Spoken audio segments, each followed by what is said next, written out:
قضية هذه البنت وأخوها، أقسم بالله لا قدرنا نشتغل ولا قدرنا نرقد، إن بيني ضيق لا يعلم به إلا الله.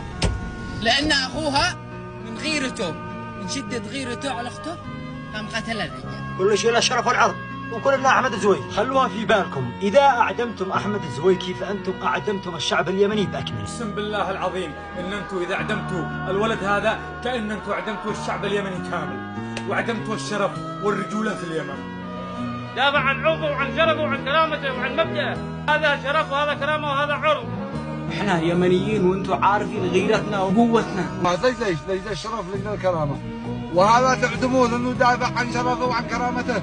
الذي دافع عن ارضه شرفه، وانتم خير من يعلم حكم الشرع على من يدافع على الارض وشرفه. انتم ذا حين فاهمين وموبعين الذي حصل، شخص اغتصب اخته يوصل يسلم عليه اكيد يقتله ويقتل والد والديه. احمد ينزل اعدام ليش؟ لانه حارب على عرضه وشرفه. رجال دافع على عرضه، واي واحد كان يفعل مثله انا الاول قسما بالله كنت افعل اكثر منه. انا المشايخ انا عند الله وجهه في قبر ابني ينظروا لهذا المسكين.